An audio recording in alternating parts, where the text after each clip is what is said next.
Cerita diawali dengan sebuah bencana yang terjadi di Seoul pada tahun 2000-an, muncul sebuah menara, gate dan para iblis, pandemonium, datang ke bumi, lalu orang-orang di bumi terbangkitkan. Mengetahui pergerakan itu, pada bencana kedua Elysium malaikat dari dunia khayangan juga datang ke bumi, sehingga perang besar tidak terelakkan, dan bumi seketika menjadi neraka.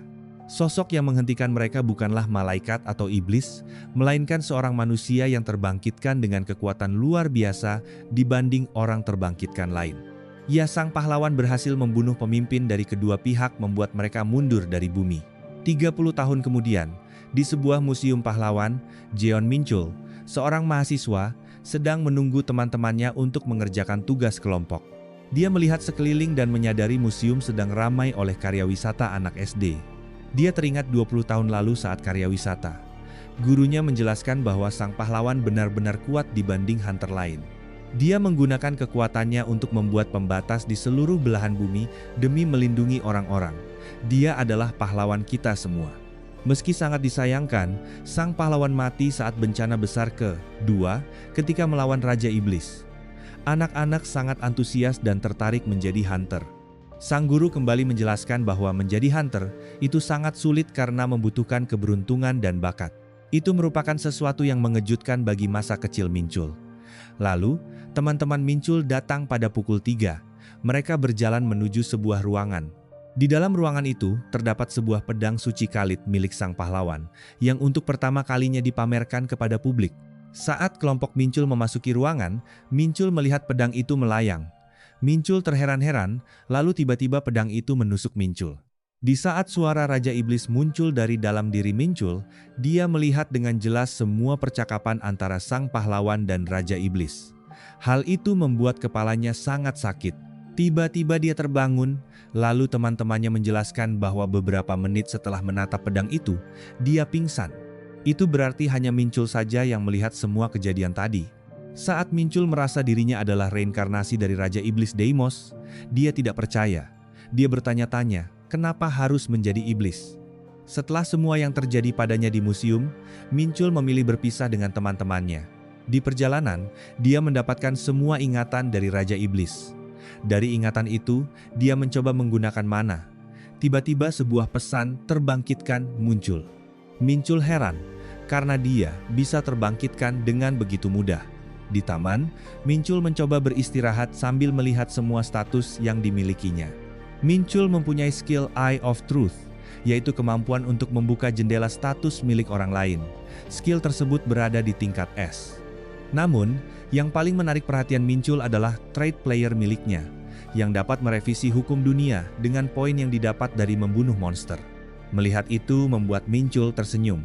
Dia ingin segera berkontribusi pada dunia yang sekarang sebagai kompensasi atas masa lalu Raja Iblis. Namun sebelum itu, dia ingin menaikkan stat magic power-nya terlebih dahulu. Lalu dia naik ke sebuah gunung dan membuat lingkaran sihir tingkat S. Susunan sihir itu merupakan warisan dari Raja Iblis Perang yang berfungsi untuk mengumpulkan mana dari sekitar. Lalu Min-chul mengaktifkan lingkaran sihir itu dengan sesajen berupa batu mana stone. Saat lingkaran itu aktif, dia diberi durasi 5 menit untuk bersemedi dengan buff 450% mana. Tujuannya adalah untuk mendapatkan teknik pernapasan semesta kecil di dalam pikirannya dengan mengumpulkan energi bintang yang disebut seni primordial kosmik. Dahulu, dia mendapatkan seni primordial kosmik setelah berlatih dan berhasil mengembangkan semua seni bela diri di dimensi Murim. Hal itu membuatnya bisa menjadi Raja Iblis Pandemonium. Setelah menahan semua rasa sakit dan nyeri, durasi akhirnya habis. Min-chul pun berhasil mendapatkan seni primordial kosmik dengan tingkat 1 star. Dia juga mendapatkan penambahan stat plus 5. Namun, dia bingung karena magic power dan mana miliknya berubah menjadi chaos power dan chaos energy. Keesokan harinya, Min-chul datang ke pusat pendaftaran hunter. Di sana, dia melihat orang-orang yang bahagia karena mendapatkan hasil yang bagus. Dan ada juga orang-orang yang tidak bisa menerima kenyataan bahwa mereka tidak terbangkitkan. Saat hasil Min-chul keluar, dia kaget karena statnya berada di tingkatan paling rendah, yaitu I. Min-chul merasa heran dan berasumsi bahwa asosiasi tidak bisa membaca chaos energy miliknya. Min-chul berjalan keluar. Dia melihat banyak utusan asosiasi yang mencari bakat dari orang-orang yang baru terbangkitkan, namun tidak ada satupun yang meliriknya karena statnya hanya E. Lalu Minchul mendapat sebuah pesan dari asosiasi Hunter, bahwa akan ada ujian lisensi Hunter dalam 10 hari lagi. Mengetahui hal itu, Minchul langsung berlatih setiap hari. Dia melakukan jogging di pagi hari, memperkuat tubuhnya pada siang hari, lalu bersemedi di malam hari untuk memperkuat seni primordial kosmik miliknya. 1 minggu berlalu, dan Minchul mendapatkan peningkatan yang sangat luar biasa pada statnya. Minchul lalu mencoba mempelajari seni bela diri lainnya, seperti 7 Star Vagabond Fist yang berfungsi untuk memperkuat dan mengeluarkan tenaga dalam, serta Flowing Step yang berfungsi untuk meningkatkan mobilitasnya. Semua yang dia pelajari awalnya hanyalah seni bela diri, namun sekarang berubah menjadi sebuah skill yang tingkatnya berada di bawah seni primordial kosmik. Setelah itu dia pergi ke sebuah aliansi antar bintang cabang Yongsan. Ini merupakan aliansi netral yang terbentuk dari kerjasama militer dan berbagai ras antar dimensi, dengan tujuan menjual item serta menawarkan jasa tentara bayaran tanpa diskriminasi. Pengaruhnya sudah sangat besar, dan banyak ras yang meminjam kekuatan mereka. Dengan kata lain, mereka adalah pedagang kotor yang meraup keuntungan besar dengan memanfaatkan posisi netral mereka. Minchul yang baru terbangkitkan lalu mendatangi resepsionis dan menanyakan manajer cabang. Resepsionis tidak mengerti maksudnya, lalu Minchul mengeluarkan kode rahasianya. Manajer cabang yang mendengar kode itu langsung berlari dan mengantar Minchul ke sebuah penyimpanan antar dimensi. Di sana, dia menyimpan satu barang bernama Dark Star. Dark Star dapat berubah bentuk mengikuti keinginan pemiliknya. Ini adalah senjata yang bisa menjadi lemah atau sangat kuat, tergantung karma yang dimiliki pemiliknya. Manajer cabang yang mengetahui bahwa ras terendah dari 3 dimensi memiliki kode rahasia itu, merasa seperti mendapatkan jackpot yang sangat besar. Dia pun berencana memanfaatkan Minchul untuk menaikkan jabatannya di aliansi tersebut. Setelah selesai mengambil senjatanya, Minchul berangkat menuju ujian lisensi Hunter. Minchul masuk ke dalam ruangan, lalu disusul oleh Shin Yumi dan Yu Sung-woo. Para wartawan yang sejak awal sudah menunggu mereka langsung mengerubungi Shin Yumi dan Yu Sung-woo. Namun, Minchul tidak tertarik dengan semua itu, karena mereka diberitahu bahwa mereka perlu mengumpulkan 100 poin dari ujian ini dengan cara membunuh monster biasa, elit dan bos, atau mencuri poin dari kandidat lain. Setelah peraturannya diketahui, banyak yang membuat sebuah grup tapi Minchul merasa lebih leluasa berjalan sendiri, lalu dia berjalan ke tengah hutan. Di tengah hutan, dia mendengar orang sedang bertarung, namun dia tidak begitu tertarik, karena merasa di depannya ada sesuatu yang lebih menarik. Dan setelah berjalan sikap lama, dia bertemu dengan monster elit dengan ujung ekornya berbentuk bulat dan bergerigi. Minchul tanpa berlama-lama langsung melompat dan menyerang monster elit itu.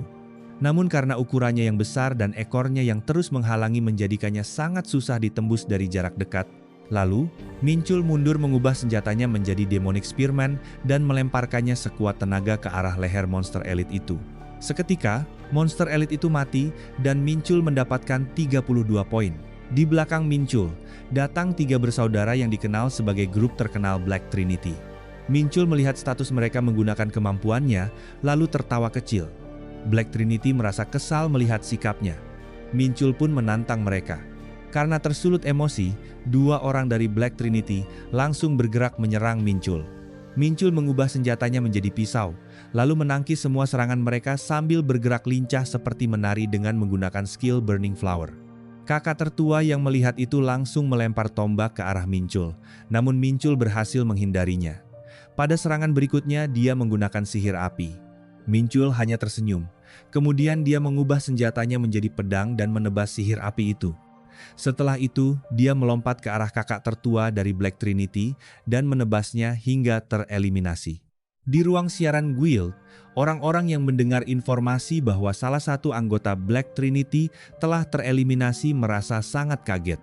Mereka mulai bertanya-tanya siapa orang yang berhasil mengalahkannya. Black Trinity sendiri merupakan anak asuh langsung dari asosiasi peringkat nomor 2 di Korea. Awalnya mereka mengira Yu Sung-woo yang mengalahkan salah satu dari mereka. Namun, setelah monitor aktif, mereka justru semakin terkejut. Dua anggota lainnya dari Black Trinity ternyata juga dikalahkan oleh satu orang yang sama, seseorang yang tidak mereka kenali sama sekali. Ya, Minchul berhasil membuat semua orang di ruang siaran terkejut.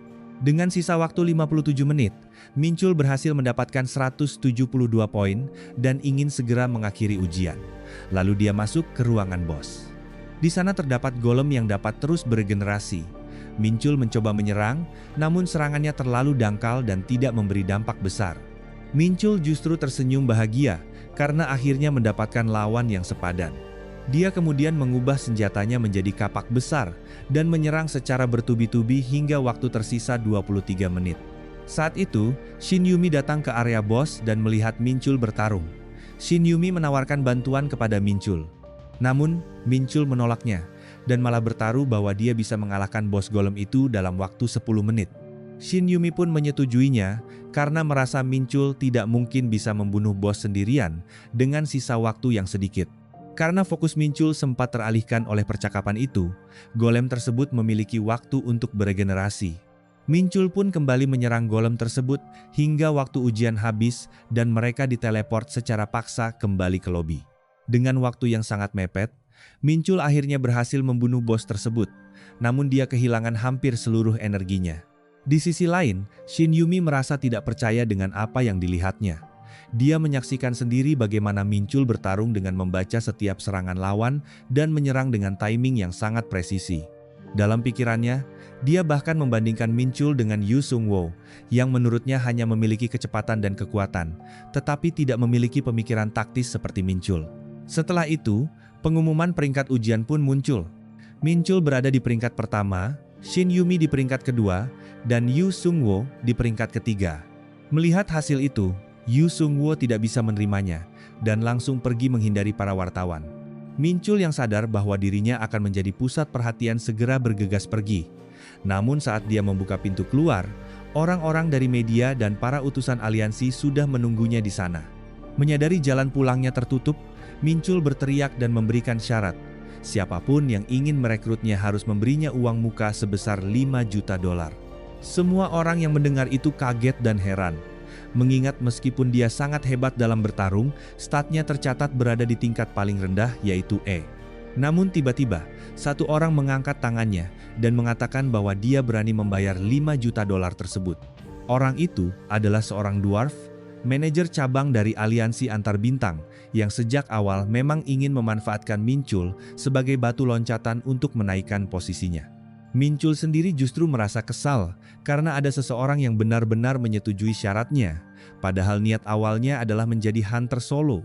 Berpindah ke markas aliansi antar bintang, Minchul memberitahu manajer bahwa dia tidak berniat bergabung dengan aliansi tersebut. Manajer yang tidak kehabisan akal lalu menawarkan Minchul untuk menjadi tentara bayaran bebas. Setelah perbincangan yang cukup lama dan alot, Minchul akhirnya menyetujui tawaran itu dan setuju menjadi tentara bayaran yang bebas tanpa kekangan. Setelah itu manajer menjelaskan kepada asistennya bahwa dia sudah mendapatkan persetujuan dari salah satu tokoh kunci. Dia juga merasa heran karena tidak ada satupun keluhan tentang Minchul setelah orang-orang melihat pertarungannya di ujian lisensi Hunter. Keesokan harinya, di apartemen Minchul, dia baru saja bangun tidur dan melihat 300 panggilan tak terjawab di ponselnya. Tak lama kemudian terdengar suara ketukan di pintu. Saat Minchul membuka pintu, ternyata yang datang adalah asisten manajer cabang. Dia datang untuk menjelaskan rincian kontrak sekaligus mendengarkan kriteria gate dan dukungan tim yang dibutuhkan Minchul. Minchul hanya meminta sebuah tim pembawa barang dan meminta dicarikan sebuah gate untuk dibersihkan. 3 jam kemudian, asisten tersebut membawa Minchul dan timnya ke sebuah gate tingkat D. Minchul cukup terkejut karena asisten manajer itu ternyata sangat bisa diandalkan. Minchul didukung oleh tim pendukung yang dipimpin oleh Jeong Yong-hyun. Namun sebelum masuk, Minchul menjelaskan bahwa hanya dia sendiri yang akan berburu monster, sementara tim pendukung hanya bertugas mengumpulkan sumber daya. Setelah itu, Minchul pun masuk sendirian ke dalam gate. Ketua tim berbincang dengan bawahannya bahwa dia baru saja mendengar nama Minchul.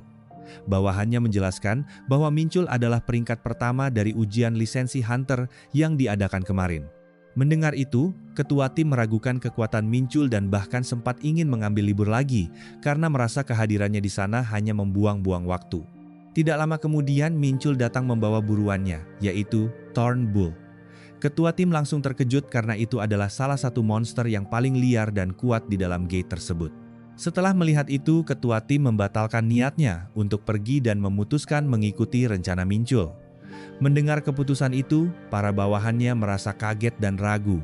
Setelah menghabisi semua monster di sekitar area tersebut, Minchul meminta izin untuk membunuh bos raid.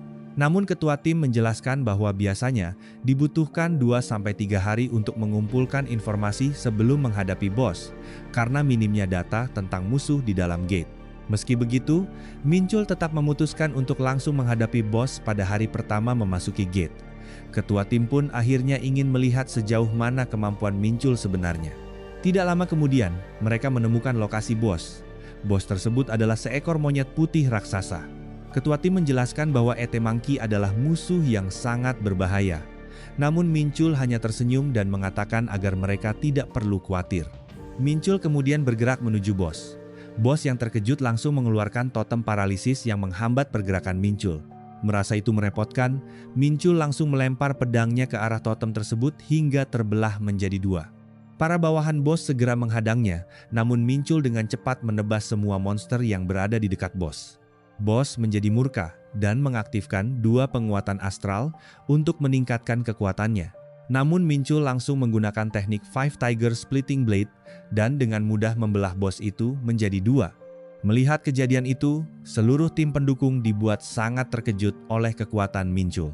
Gate raid pun berakhir, dan mereka kembali tanpa mengalami kerugian apapun. Menyadari bahwa tubuhnya saat ini masih sangat lemah, sebelum pulang Minchul mengunjungi manajer cabang untuk membuat armor. Total 400 juta won, dia gunakan hanya untuk perlengkapan.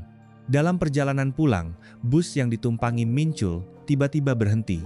Sebuah gate berwarna hitam baru saja muncul di tengah jalan, dan dari dalam gate itu keluar monster serigala. Melihat kejadian itu, semua orang panik dan berlarian menyelamatkan diri. Minchul kemudian melihat seorang anak yang berada dalam bahaya. Dia langsung melempar tombak ke arah serigala tersebut dan menyelamatkan anak itu.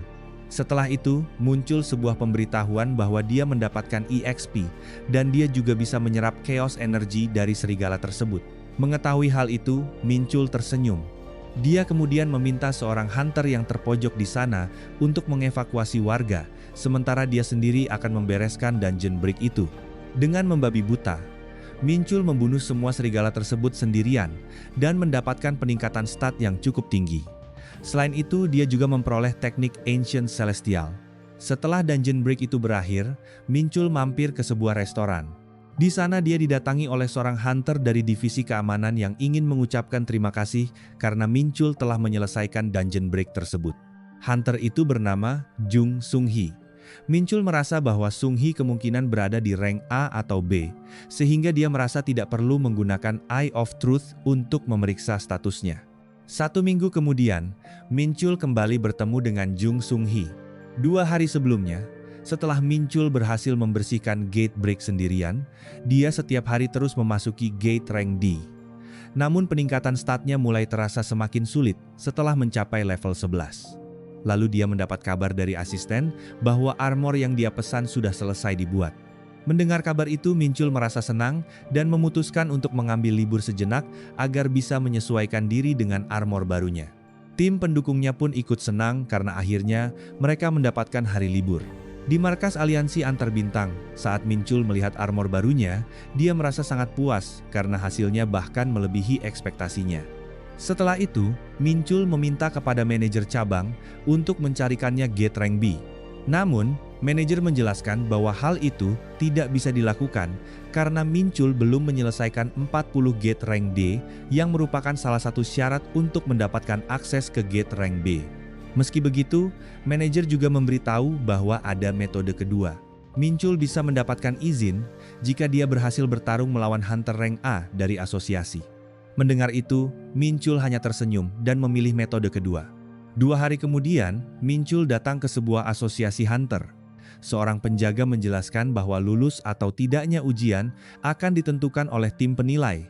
Dengan kata lain, semua aspek dalam pertarungan akan dinilai sebelum keputusan akhir diambil. Saat Minchul memasuki ruang ujian, dia melihat Jung Sung-hee yang kemudian memperkenalkan dirinya sebagai anggota divisi keamanan asosiasi Hunter yang akan mengujinya. Begitulah awal dari ujian tersebut. Keduanya pun bersiap, dan ujian dimulai. Minchul langsung melemparkan senjatanya. Sung-hee menangkis serangan itu lalu melempar pedangnya ke arah Minchul. Minchul yang meremehkan Sung-hee dengan mudah menangkis serangan tersebut. Namun secara mengejutkan, Sung-hee sudah berada tepat di depan Minchul dan langsung menebasnya hingga Minchul terpojok. Sung-hee merasa kagum karena Minchul mampu menahan semua serangannya. Dia pun mengatakan bahwa Minchul telah lulus ujian. Di sisi lain, Minchul justru merasa kesal karena merasa dirinya diremehkan. Dia kemudian meminta Sung-hee untuk menggunakan kekuatan penuhnya, atau Minchul benar-benar akan membunuhnya. Sung-hee kemudian menjelaskan bahwa telah terjadi kesalahpahaman. Namun Minchul tetap merasa bahwa Sung-hee meremehkannya. Dia berpikir bahwa tidak mungkin Sung-hee bisa menyerangnya dengan mudah jika benar-benar bertarung dengan serius. Minchul menjadi sangat marah karena dia tidak tahan jika diremehkan. Pada kenyataannya, stat Sung-hee hampir 4 kali lebih tinggi daripada milik Minchul. Perbedaan itu sangat besar, sehingga hampir mustahil bagi Minchul untuk menghindari serangan Sung-hee, kecuali jika Sung-hee memang tidak bertarung dengan sungguh-sungguh. Untuk terakhir kalinya, Minchul meminta Sung-hee menunjukkan kekuatan penuhnya. Sung-hee yang tidak punya pilihan lain akhirnya menyetujuinya. Dia kemudian mengaktifkan skill miliknya, Seven Sword. Minchul langsung menyerang, namun pedang-pedang yang melayang di sekitar Sung-hee menangkis semua serangannya. Pada saat yang sama, Sung-hee menyerang dari belakang Minchul. Minchul menyadari serangan itu dan berhasil menghindari tebasannya. Lalu dia melihat sebuah celah dan mencoba menyerang. Namun tiba-tiba pisau kecil muncul dari celah tersebut dan menyerang balik Minchul. Pertarungan sengit pun terjadi. Minchul dan Sung-hee sama-sama menikmati pertarungan itu. Saat Minchul merasa terpojok dan tidak bisa bertahan lebih lama lagi, dia mengayunkan pedangnya ke arah Sung-hee. Sung-hee menahan serangan itu dengan 3 pedangnya. Lalu dari belakang satu pedang melesat menuju Minchul. Minchul terlambat menyadarinya dan tidak sempat menangkis pedang tersebut. Akhirnya dia terpental jauh hingga membentur tembok. Sung-hee yang merasa pertandingan sudah berakhir tiba-tiba terkejut karena Minchul kembali bangkit. Ternyata damage yang dia terima berkurang berkat armor yang sedang dipakainya. Minchul kemudian berkonsentrasi dan mengalirkan chaos energy ke dalam pedangnya hingga memunculkan teknik Seven Star Demonic Sword. Keduanya kembali bersiap bertarung dengan kekuatan penuh. Sung-hee terkejut melihat perubahan kekuatan yang terjadi pada Minchul. Pertarungan kembali dimulai. Kali ini Minchul mengubah fokusnya dengan menargetkan pedang-pedang yang melayang di sekitar Sung-hee hingga perlahan membuat Sung-hee terpojok. Saat Sung-hee sudah kehilangan banyak pedangnya dan Minchul hendak melancarkan serangan terakhir, tiba-tiba darah keluar dari mulut Minchul. Pada saat yang sama, Sung-hee juga sudah sangat kelelahan. Keduanya telah mencapai batas kemampuan masing-masing. Namun Sung-hee akhirnya mengakui bahwa pertarungan ini adalah kemenangan Minchul. Mereka berdua pun tersenyum. Pada akhirnya, Minchul berhasil lulus ujian dan mendapatkan izin untuk memasuki gate rank B. 3 hari kemudian, tubuh Minchul sudah pulih sepenuhnya dan dia langsung memasuki gate rank B. Di dalam gate yang dipenuhi badai salju itu, Minchul meminta tim pendukungnya yang mulai kedinginan untuk beristirahat, sementara dia sendiri akan berkeliling untuk memeriksa area sekitar. Saat berkeliling, Minchul merasa ada sesuatu yang aneh karena dia tidak melihat satupun monster. Namun ketika dia sedikit lengah, seekor Yeti tiba-tiba muncul dan membuatnya sedikit terkejut. Ternyata Yeti tersebut memiliki skill kamuflase meskipun ukuran tubuhnya sangat besar. Minchul yang sedikit gugup karena ini adalah pertama kalinya dia memasuki gate rank B, segera mengeluarkan pedangnya dan mengaktifkan skill 7 Star Demonic Sword. Dalam satu tebasan saja, Yeti itu langsung terbunuh. Minchul pun merasa bersyukur bisa memasuki gate rank B karena EXP yang didapat jauh lebih besar dibandingkan gate rank D. Sementara itu, di asosiasi Hunter, Sung-hee yang sudah mengabdikan dirinya selama 10 tahun memutuskan untuk mengundurkan diri. Pertarungannya dengan Minchul telah menyadarkannya bahwa dia masih bisa menjadi lebih kuat. Karena itu, dia ingin mencoba menaiki menara. Namun kepala asosiasi langsung merobek surat pengunduran dirinya. Sebagai gantinya dia memberi Sung-hee cuti sementara agar bisa meningkatkan kemampuannya di menara dan memintanya untuk kembali setelah masa liburnya selesai. Menara sendiri adalah sebuah struktur raksasa yang muncul di Seoul bersamaan dengan bencana pertama.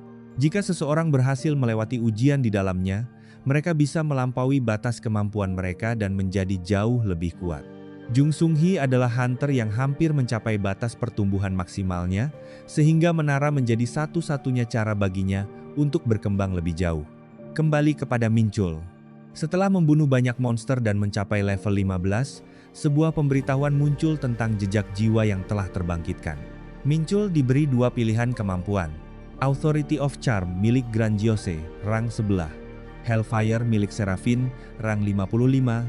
Kedua skill tersebut adalah kemampuan milik Raja Iblis pendahulunya, yang dulu pernah dia bunuh. Minchul merasa heran karena tiba-tiba dia mendapatkan akses ke Authority of Sins, sesuatu yang bahkan tidak dia miliki di kehidupan masa lalunya. Setelah berpikir cukup lama, Minchul akhirnya memilih Hellfire, sebuah kekuatan yang dapat membakar apapun menggunakan api neraka yang berada di bawah kendalinya. Namun setelah skill itu dipilih, sesuatu yang tidak terduga terjadi. Hellfire miliknya tiba-tiba berevolusi dan berubah menjadi Abyss Spark. Minchul merasa penasaran dengan kekuatan barunya. Kebetulan, tidak jauh darinya ada 3 Yeti yang sedang berdekatan. Saat dia ingin menggunakan skill itu, muncul dua pilihan kemampuan, Inferno dan Sanctification. Minchul kemudian melempar Abyss Spark Inferno dari tangannya. Api itu langsung membakar salah satu Yeti tanpa henti. Selama penggunanya masih memiliki mana, api tersebut akan terus membakar targetnya. Dua Yeti lainnya langsung mengepung Minchul. Namun Minchul dengan cepat mengaktifkan Abyss Spark Sanctification, kekuatan suci yang kemudian dia lepaskan ke arah mereka. Kedua Yeti itu langsung terbelah menjadi beberapa bagian dalam sekejap. Setelah merasa perburuannya sudah cukup, Minchul kemudian memasuki ruangan bos. Di sana terdapat seekor bos yang sedang berbaring santai bernama Nonon. Saat menyadari Minchul sudah berada di dekatnya, Nonon langsung memanggil para budaknya. Namun Minchul menggunakan kapak dan Abyss Spark untuk membabat habis semua budak itu dengan cepat. Nonon yang marah segera bangkit dari posisinya dan meloncat ke arah Minchul untuk menyerang. Minchul dengan mudah menghindar, lalu mengejeknya dengan mengatakan bahwa Nonon berlari seperti orang bodoh. Pada saat yang sama, Minchul menggunakan Abyss Spark Inferno untuk membakar wajah Nonon. Nonon menjadi sangat murka dan langsung mengaktifkan skill es miliknya Blizzard. Menyadari akan sulit bertahan sambil menyerang, Minchul menghentikan penggunaan Abyss Spark dan memilih bertahan menggunakan pedangnya dari hujan es yang dilancarkan Nonon. Minchul sempat tergores oleh serangan tersebut, namun Holy Spark langsung memulihkan lukanya. Setelah itu Minchul kembali menantang Nonon. Nonon yang wajahnya sudah hangus terbakar langsung terpancing emosinya dan menyerang Minchul dengan penuh amarah. Namun Minchul sudah bersiap menggunakan teknik Star Cutting Blade. Dalam satu tebasan cepat, Minchul memenggal leher Nonon hingga terlepas dari tubuhnya. Dengan jatuhnya bos tersebut, gate pun akhirnya selesai dibersihkan. Di luar gate, asisten manajer mengucapkan selamat sekaligus berterima kasih kepada Minchul karena telah berhasil menutup gate rank B. Namun setelah itu dia juga memarahi Minchul karena merasa sangat khawatir. Biasanya gate rank B diselesaikan oleh sekitar 30 orang hunter, tetapi Minchul justru menyelesaikannya sendirian.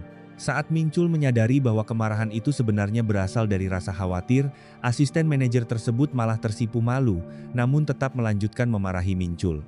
Di saat itu, ketua tim menyela pembicaraan dan memberitahu bahwa dia menemukan sebuah kristal yang belum pernah dia lihat sebelumnya.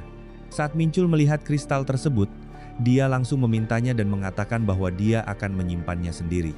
Ternyata kristal itu merupakan fragmen kunci untuk memasuki stage tersembunyi di menara lantai 5. Setidaknya dibutuhkan 5 fragmen untuk bisa digabungkan menjadi satu kunci utuh. Setelah menyelesaikan gate rank B, Minchul memutuskan untuk beristirahat dari raid gate untuk sementara waktu. Dia menghabiskan waktunya dengan berlatih setiap hari, menajamkan kekuatan yang dia dapatkan dari pertempuran sebelumnya. Suatu hari, telepon dari manajer cabang datang. Dia menjelaskan bahwa sebuah gate yang sangat besar baru saja muncul di Korea.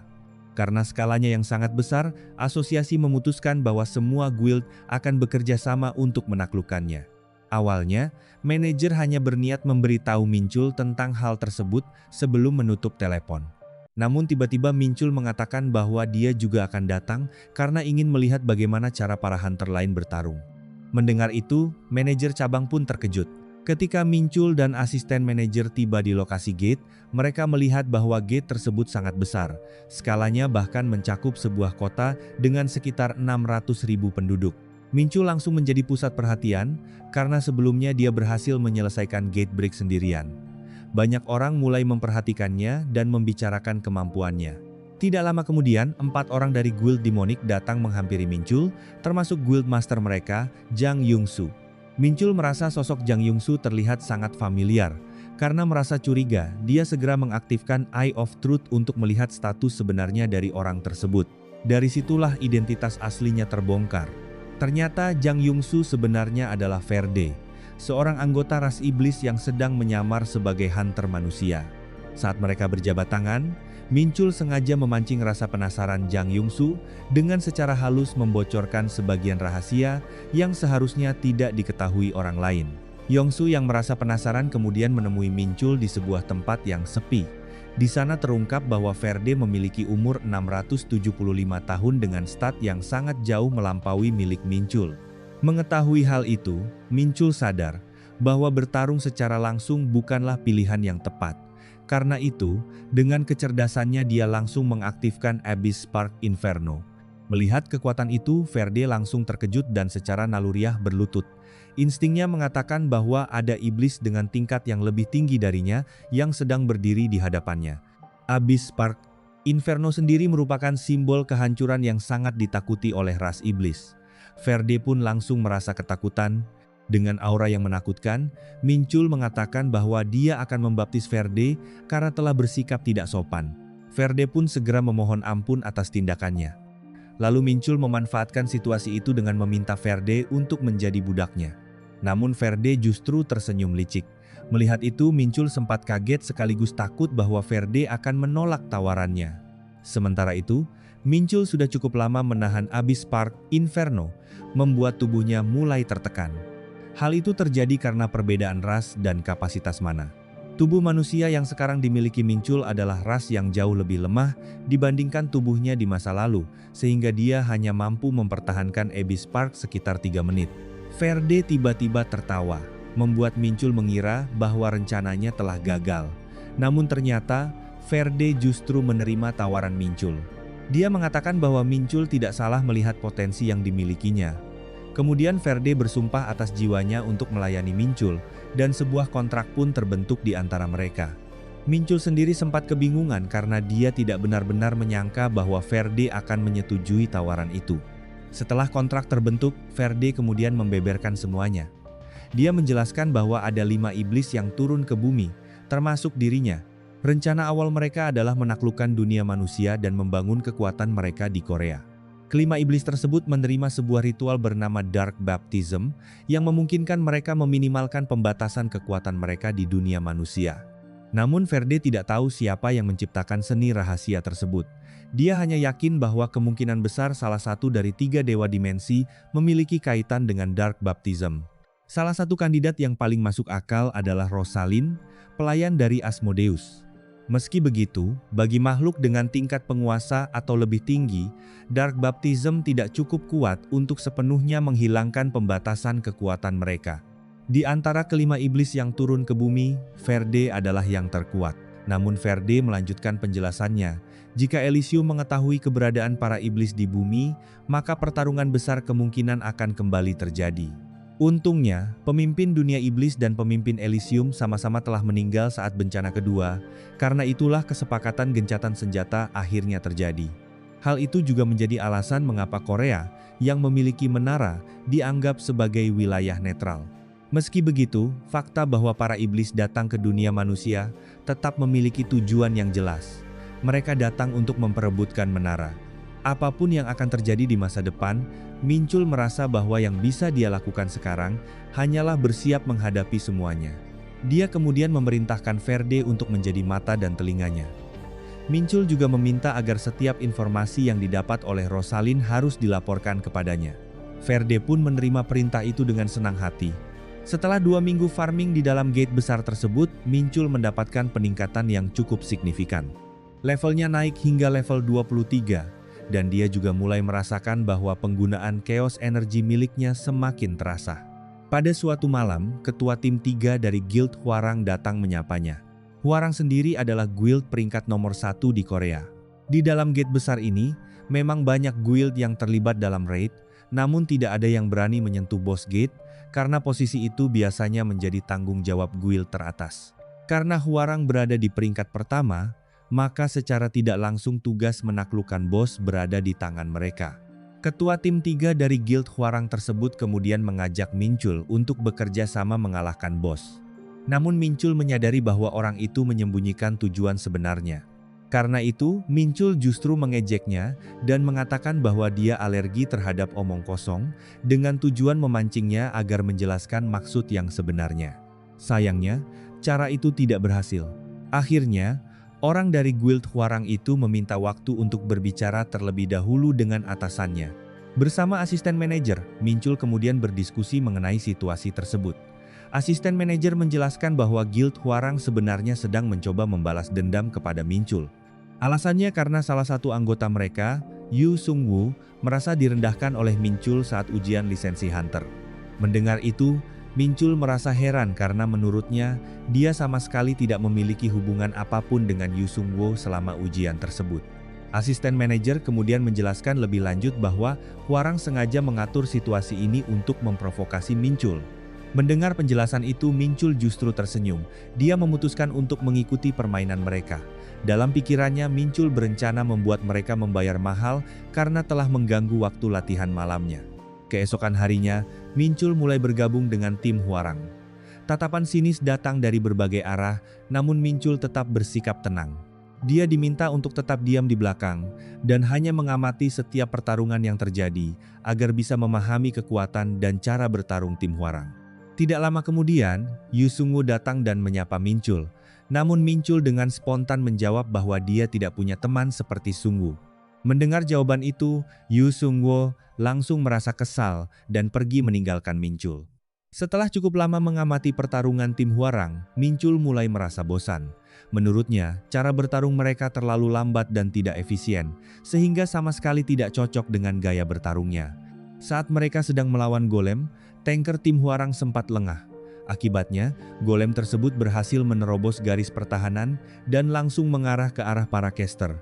Beruntung, Minchul bergerak cepat dan berhasil menyelamatkan caster tersebut. Ketua tim Tri Guild Hwoarang kemudian menjelaskan bahwa mereka sudah memasuki wilayah bos. Saat itu, ketua tim tampak berharap sesuatu dari Yu Sung-woo, seolah-olah dia yang akan menjadi andalan dalam pertarungan nanti. Melihat hal itu, Minchul mulai merasa kesal karena dirinya benar-benar diabaikan. Karena itu Minchul langsung mengajukan sebuah taruhan kepada guild Hwoarang. Dia menantang mereka untuk melihat siapa yang bisa lebih dulu mengalahkan bos, apakah dirinya seorang diri atau seluruh tim Hwoarang.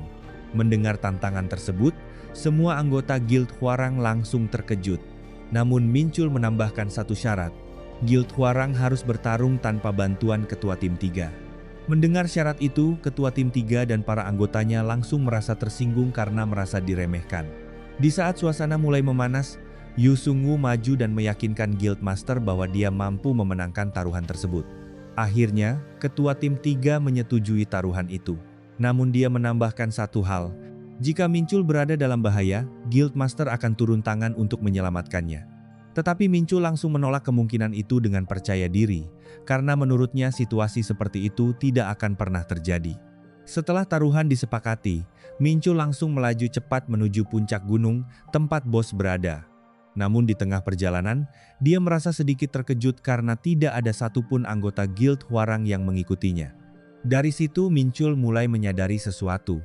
Para anggota Hwoarang terlihat menggunakan perlengkapan yang sangat bagus, bahkan sepatu boot khusus untuk mendaki. Itu berarti kemungkinan besar mereka sudah mengetahui informasi tentang bos yang ada di dungeon ini. Meski begitu, Minchul sama sekali tidak khawatir. Bagaimanapun juga, dia tetap yakin bahwa dialah yang akan mengalahkan bos lebih dulu. Saat kaki Minchul menginjak tanah di area puncak gunung, getaran kuat tiba-tiba terasa. Dari dalam tanah muncul seekor cacing raksasa, bos dari gate tersebut. Tubuhnya sangat besar dengan kulit keras seperti baja. Tanpa menunggu lama, bos itu langsung menembakkan jarum-jarum tajam ke arah Minchul. Namun Minchul dengan tenang menangkis semua serangan tersebut. Tidak berhenti di situ, cacing raksasa itu kemudian menerjang langsung ke arah Minchul dengan kecepatan tinggi. Serangan mendadak itu membuat Minchul sedikit terkejut dan tidak sempat menghindar sepenuhnya. Ia segera mengeluarkan senjatanya dan mencoba menebas kulit keras monster tersebut. Namun setelah beberapa serangan, Minchul menyadari bahwa serangannya hampir tidak memberikan efek apapun pada kulit cacing itu. Tanpa ragu, ia segera mengganti senjatanya menjadi EXS. Dengan satu lompatan cepat, Minchul langsung meloncat ke punggung cacing raksasa itu. Di atas tubuh monster tersebut, ia mengaktifkan skill Abyss Spark Sanctification. Serangan itu akhirnya berhasil membelah kulit keras cacing tersebut. Tanpa memberi kesempatan monster itu bereaksi, Minchul langsung melanjutkan dengan skill berikutnya, Abyss Spark Inferno, yang membakar daging monster itu dari dalam. Cacing raksasa itu mulai kehilangan keseimbangan dan menggeliat kesakitan. Minchul memanfaatkan momen tersebut dan menebaskan serangan terakhirnya, hingga akhirnya bos itu tumbang dan mati. Tepat setelah pertarungan berakhir, Guild Hwarang akhirnya tiba di lokasi.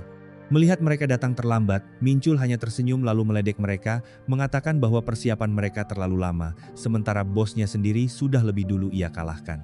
Minchul merasa sangat puas karena berhasil memenangkan taruhan dan mengalahkan Guild Hwarang.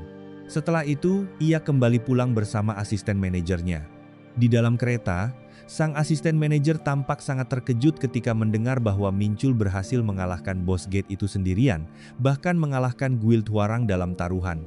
Ia kemudian memberitahu Minchul bahwa banyak tawaran iklan mulai berdatangan setelah kejadian tersebut.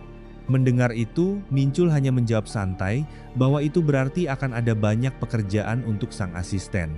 Ia lalu bertanya apakah hal itu tidak masalah baginya. Asisten manajer menjawab dengan tenang bahwa itu bukan masalah sama sekali. Minchul lalu bercanda dengan mengatakan bahwa asisten manajernya benar-benar pekerja keras yang luar biasa bahkan dalam situasi seperti ini. Namun sang asisten langsung membalas dengan nada heran.